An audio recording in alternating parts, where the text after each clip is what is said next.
Sebo kitange sikola nsobye okuyita taata olw'ensonga yenze Oscar Richards Mugera ndi muzzukulu wa Namugera Kakeeto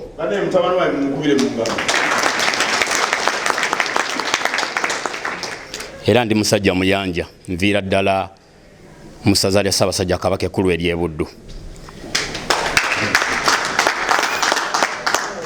Ate nga ab'engabi baba bakoddomi bange muba bakyala bange. So n'olw'ensonga ekibuuzo kyange ssebo ow'ekitiibwa Katikkiro yadde nga nkibuuzizza ggwe n'ekigenda butereevu ate mu woofiisi y'omukungu Ssaalongo Sserwanga olw'ensonga nti nze ndi munnabyamizannyo ate ng'era ndi mutesitesi wa byamizannyo. Kye mbuuza ekibuuzo kiri nti nteekateeka ki eriwo egenda okukolebwa okutugondezaamuko mwaga amateeka ge bayisizza genda banti gazze kutatana muzannyo gwa mupiira mu Buganda n'eyanzannyo. Amasaza gatandikibwawo omukungu omu ataliwo wano ayitibwa Kawoya Bast yaleeta ekirowoozo ekyo ne tukigula era ne tukolera wamu naye. Era amasaza gasooka gawangulwa Bulemeezi nga nze kennyini nali kooki wa ttiimu yaffe ya Bulemeezi twasobola okugawangula. Agaddako ne gawangulwa Kyaddondo era agasembayo omwaka oguwedde aba Buddu be bageetikka. Omwaka guno twafuna okusomozebwa obutasobola kutegeka amasaza ago mu mwezi gwe gumu ne gabeera e Uganda. Naye nga kimu kyokka wane kisinga okukwata buli munnayuganda neerabira ebyobufuzi neerabira embeera yonna gy'ayitamu najja nawagira essaza lye. Naye okusomoozebwa kwe twafuna okutabula buli wamu naye okwenjawulo okuli wano kuli nnyo mu funding okuyimirizaawo emipiira egyo. Okukyokugeza jjo olunaku lwa jjo lwe twabadde n'emipiira buli ssaawa ndowooza twali tugigula emitwalo 8 egy'e Uganda. Essaawa ze twaguzeeko ennya tetwasobodde nazikozesa olw'embeera ya wano. Kati ate amasaza tugakubira emyezi 2 nga buli wiikendi twetaaga essaawa ezitali wansi wa 5 ku kisaawe kwe tukuŋŋaanira. Ng'ate baganda baffe abakuŋŋaanira wano tetubasolooza wadde 10 okuyingira mu kisaawe. Ekibuuzo kye mbuuza nti olw'okugaziya enteekateeka y'amasaza twetaaga funding ne bamusiga nsimbi okutuyambako kuba tulina platform nnene omuntu yenna gy'asobola okukozesa amasaza okwadvertisinga. Naye mukama wange nkuloopera kizibu okutwala akalango ku CBS wadde otegese masaza ge Uganda ge Dubai. Emiweetu y'olina oyita kukatuusaayo akalango tekajjira mu kiti kyakuba nti otegeka kintu kiri mu kifaananyi kya Buganda mu mbeera eno. Era nsaba at the same time mbuuza nteekateeka ki Buganda gy'eyinza otuyambako ffe abali diaspora okuba nti emirimu egikolebwa eka bwe tuba tusazeewo tugikole kyenandise replica wano tuyambibwako mu ngeri y'amawulire n'okugaziya enteekateeka yaffe okuba nti tuyambibwako okuva eka. Organisation y'amasaza e Buganda eka ebenga ekwatagana wamu ne diaspora newe basi Dubai n'awalala we gasobose tubenga tutambulira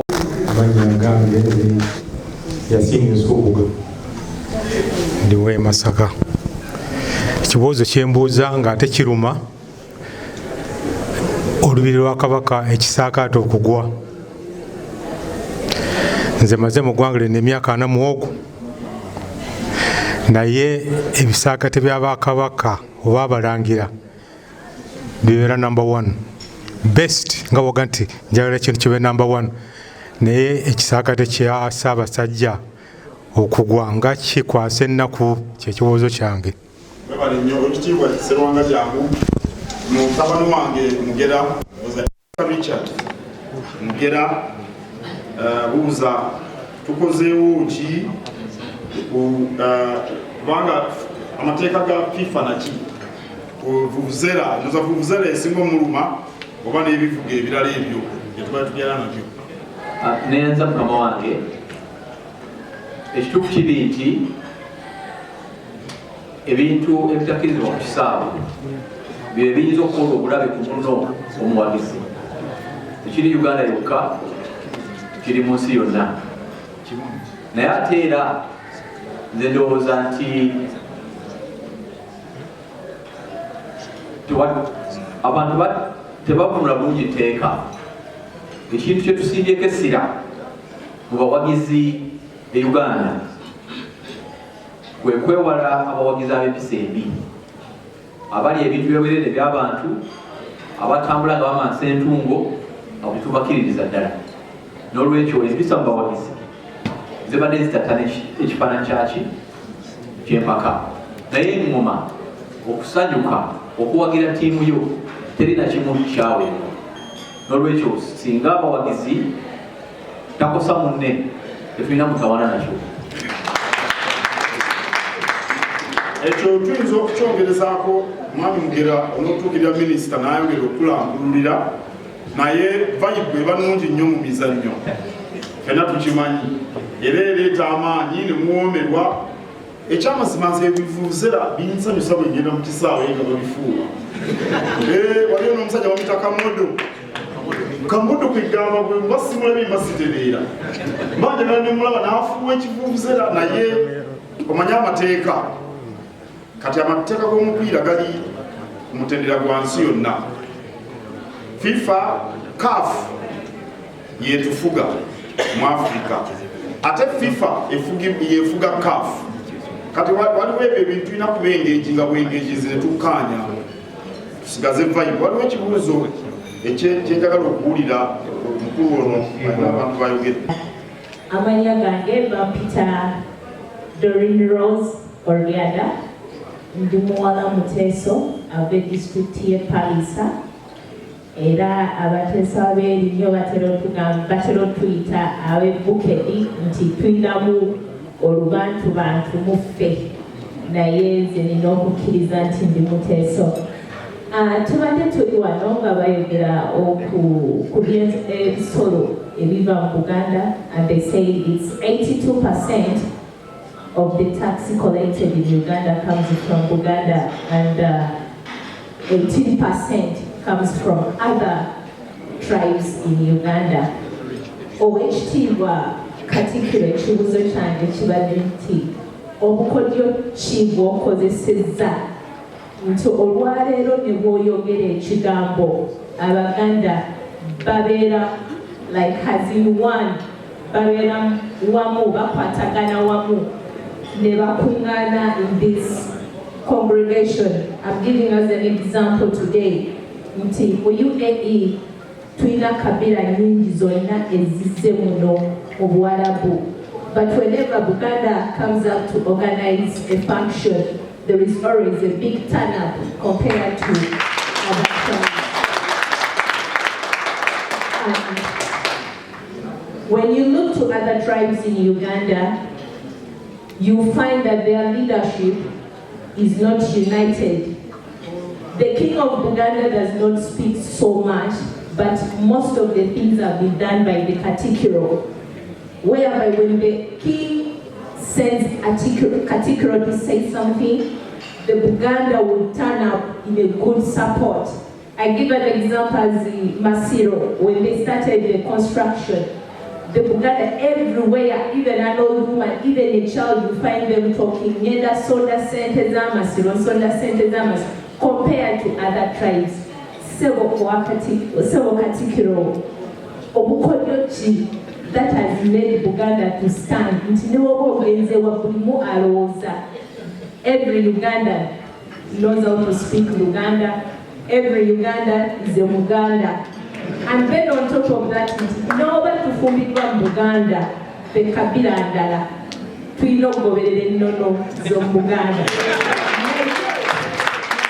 Naye Omuganda bw'aba afumbiddwa mu kabira ziri endala taligoberera, ajjagera agoberera ennono z'omu Buganda.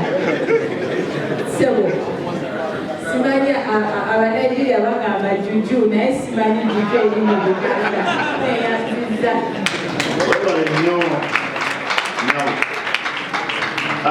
Mwami Salim Nyombi asomoozebwa kubanga okutegeka emizannyo kya ssente, okujja ku CBS basaba ssente. Kati nze amagezi genkuwa mangu nnyo. Owekitiibwa Nsubuga kye mmanyi alina omukungu akola ku by'amawulire.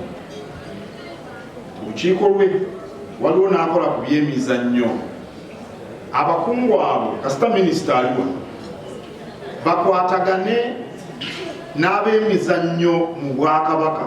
Kubanga minisita n'abaminisitule bagenda ku TV, tulinako ffengo gavumenti ya Kabaka, tulina okwogerera ku CBS, okwogerera ku BBS, okukozesa gambuuze olupapula luli ku mitimbagano olw'Obwakabaka. Ku mitimbagano gyaffe gyonna, kagibe X, kebe Facebook, tuyisaako emirimu gy'Obwakabaka. Kati gwe emirimu gy'oliko gya Bwakabaka.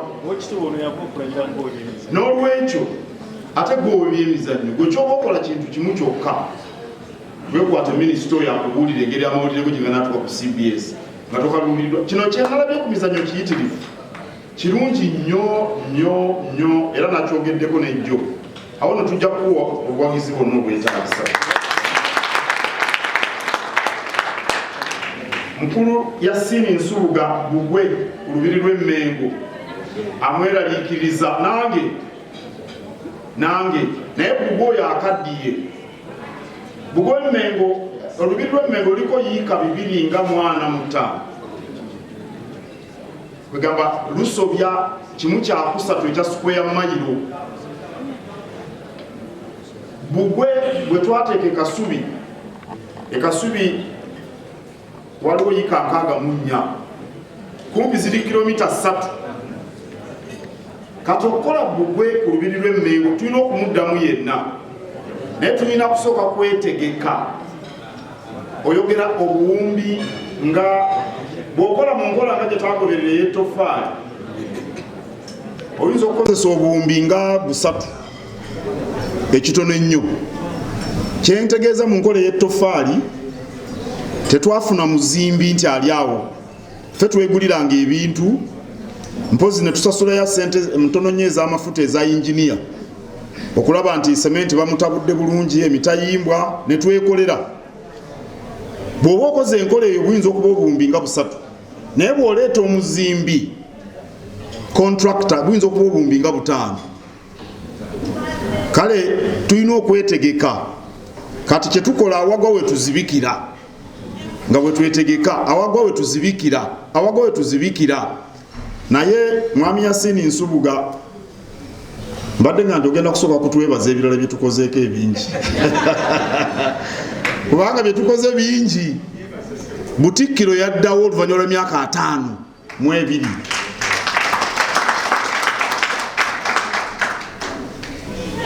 ova buddukira ennyumba ya Pookino yazzeewo oluvannyuma okuva mu 6 ennyumba Semajimbi bagita Semayembe, ennyumba ya Katambala yazzeewo n'ebirala bingi. Naye olubiri nange ennumwa nnyo, naye ekizibu kiri awo, tolina okusooka ne weetegeka. Tetusobola kukoonawo Bugwe ono aliwo akaddiye nga tolina buwumbi nga 5. Bw'eba nkola ya toffaali obuwumbi nga 3. Doreen Rose oba Oriada from Teso oba alazeewa.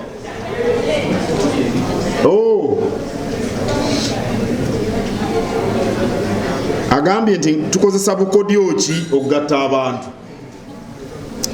Well,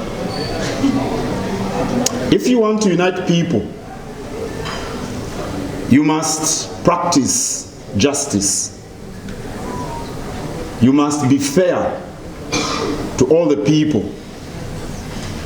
And if you cherish justice, you must be a truthful person. You must be honest. The way the Kabaka relates to his subjects, I think, is just and truthful.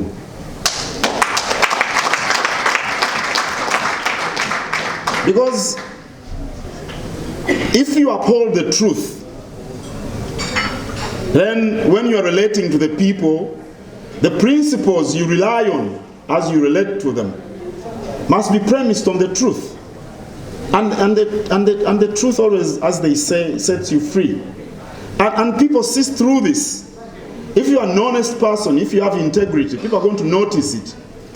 And I think that's the strongest ingredient for the unity that you observe at the functions that the Baganda organize. So I think the litmus test here is truth, integrity, justice, fairness to all. I don't think there is a better way to unite people, even at the national level. That's what we need. Abaganda bafumbirwa abamawanga amalala tebakyuka. Mwami Okidi Okedi yagaye mukyala we wafumbe. You see, you have to be proud of where you come from all the time. When you marry a Muganda, for example, I think you should remain attached to your heritage. And then you try very much to understand the heritage of the man you got married to. Because you must be proud of your origins. It's the foundation of your wholeness, of your being. So, Fembuganda to Inebika, they define us. We don't drop them. We don't forget them. We cherish them. That's why Oechitibwa Kauchi Aroza nti enkima yesinga okubeera ekitalo. And he's so wrong. Mukyamu nnyo. Kale teebereza nze ne mukulu Kaggoono mukulu wange Mukasa fe ab'omutima n'abaana bange abalwa n'ab'omutima ffe tubayamba okubeerawo.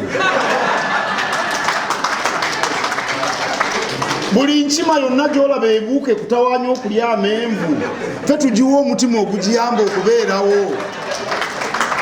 Buli mamba yonna gy'olaba awantu wonna ffe tugiyamba okubeerawo.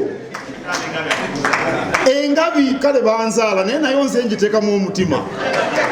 Awo nno the clan system is very important for keeping us together. Tawera Radio ne Tawera TV ensibuko y'amazima. Abantu abamu batubuuza era batugamba ekimu ku bibayitira okubeera abamuwaggali Katikkiro yawamba Kabaka. Batugamba Katikkiro atunze ettaka lya Buganda. Batugamba Katikkiro takoze kimala kulwanirira baana ba people power bannuku abafunye obuzibu. Nkakasa abamu ku bo biraba mu kisenge kino baba basobodde okugyamu abakozi bano batasobodde badde nsabasaba okukozesa omuzindaalo guno byonoddamu bijja kubatuukako basobole okubeera obubaka babufunye. Kabyemba nsooka nabyo. Kaakati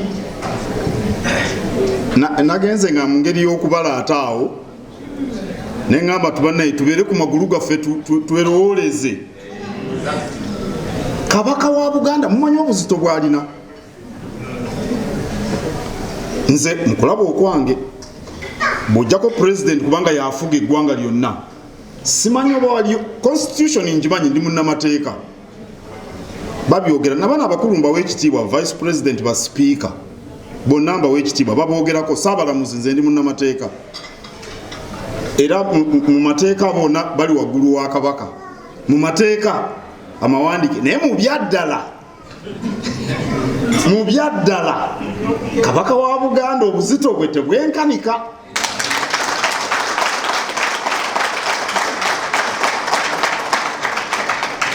Kakateebereza omuntu omuzito bwenkaniddeawo bwe bamuwamba. Kati ani gwempa ebiragiro ebimuwamba? Kabaka ye mukama wange. Kabaka nze nyimiridde ono olwaleero wakuba Kabaka yanzija ku maviivi. Mumanye enjogera eyo. Kabaka bw'alonda Katikkiro agaye nti Kabaka weesimye Kabaka akujje ku maviivi. Kubanga mu Buganda Katikkiro ne Namasole be bantu ababiri abatafukaamirira Kabaka. Kati ate mukama wange yanzija ku maviivi muwambye ebiragiro ebimukwata mbiwaani. Ani bwembiwa? Kubanga Kabaka yatuwa ebiragiro. Kati nze mpadde ani ebiragiro? Bano abasirikale nti mumuwambe nga muwambiddewa. Wawe nsobola omukuumira mujjukira Kabaka bwe yazitowerera ab'e Namibia. Gavumenti namba yeetongodde ne baga nti owange mukama waffe oddayo ddi. kakati nze muwamba nti ewange mu maka gange gye muwambira oba mu lubiri lwe kati bwe ntuuka wali ku lubiri ku mulyango ngamba abasirikale kabaka yotafuluma wano omanye ebintu ebyo byansesanga ebyaddala niba bafuuse baana bato bano bafuuse baana bato waliwo ani gwe bawambira ku kisaawe amawulire gasaasaana kwenkana ki oba kale Kizza Besigye tali mu kkomera kabaka ati omuwambira wa ebyo nze ndabanga ebyekyana ekito omuntu ayogera ebyo ndabanga omwana omuto kati omuntu ayinza ty okubeeramu ebyo kabaka ngo ekyo tukiteeka ku bbali kabaka mwana muto kubanga omwana omuto osobola omukwata n'omuteeka awantu n'omuteeka awo n'omusibira awo n'ogamba omwana wetu mukkiriza okugenda mu luguudo kabaka yawezeza emyaka 7 bakitegedde abo abagamba ebyo emyaka 7 egy'ekitiibwa ekyo kimu ekyokubiri kabaka alina amaka mulimu abaana omulangira Jjunju musajja mukulu n'alinnya Nkinzi mukazi mukulu Omumbejja Nasoro mukazi mukulu abaana ababeezaalira Nabagereka mwali mumuwuliddeko abeeno oba temumuwulirangako kabaka alina abaana be yazaalibwa nabo baganda be n'alinnya Kagere mwamuwulirako n'alinnya Lubuga mwamuwulirako Nabaloga n'alinnya Nasoro mwamuwulirako Omulangira Wasajja mwamuwulirako abo baana ba kitaawe n'oyo Hope Mukasa alina oluganda kabaka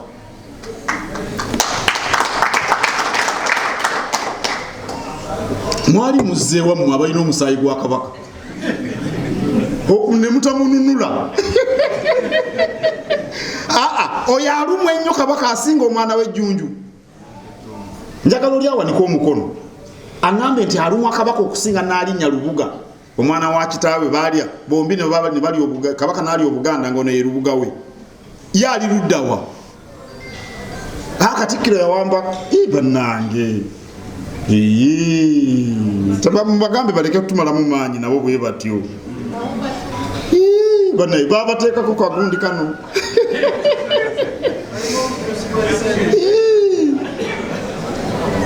omulimba ettaka erya Buganda ndiguziza kubanga ettaka lya Buganda lya byapa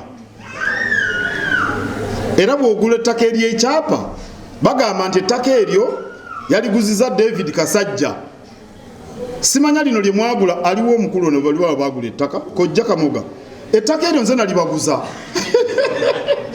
oba wano lye bagula bagamba nti nze lye natunda omanyi banoonya kati balaba abantu nga mmwe tukole tutya bano ba Kamoga bano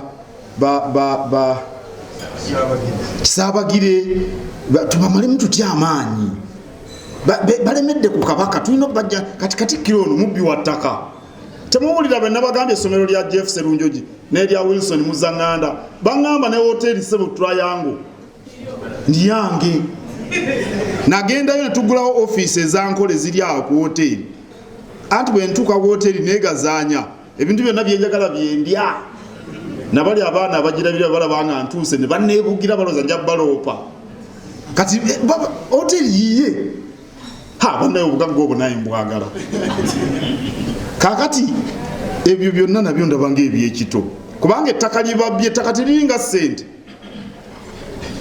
nti oli yali situdde omanye okuyinza okusitula ekkutya ya ssente n'ogenda nayo naye ettaka tosobola kuli mubabuuzanga nti lirudda wa eryawo eryo lye yatunda ekirala kibadde kiki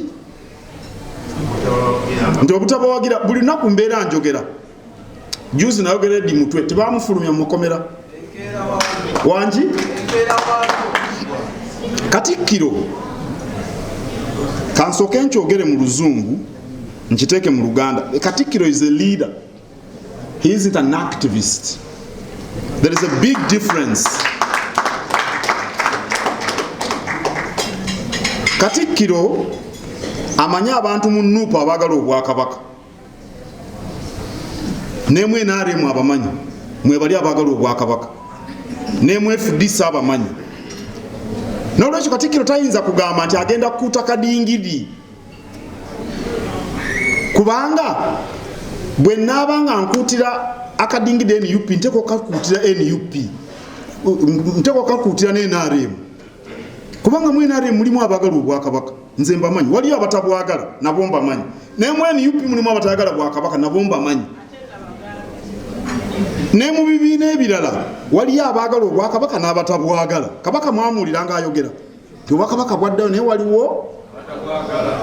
kakati baagala bali banfuule munnabyabufuzi nze ndi mwogezi we NUP ndyoke buli lwakutta omuntu nveeyo njogere naye njogera ekisaanidde mu budde obutuufu olukiiko lwa Buganda bwe lutuula buli lwe lutuula njogera ku nsonga z'ebyobufuzi buli ndowooza ne wiiki 2 nagambye ababeekwerinda temukuba bantu mbaleke beetale boogere bulungi ebintu by'abantu beesalirewo Katikkiro tasobola kusukkaawo ajja kuba afuuse munnabyabufuzi ekyo kizibu nnyo okulaba anaalemu ebbuzi okutuga mulutegedde olwo mbo nwanirira eddembe ly'obuntu ekyamazima sebo omukungu bampa n'ekirabo aba Uganda Law Society nze omu ku balwanirizi b'enfuga etambulira ku mateeka asinga mu Uganda bampa n'ekirabo nkirina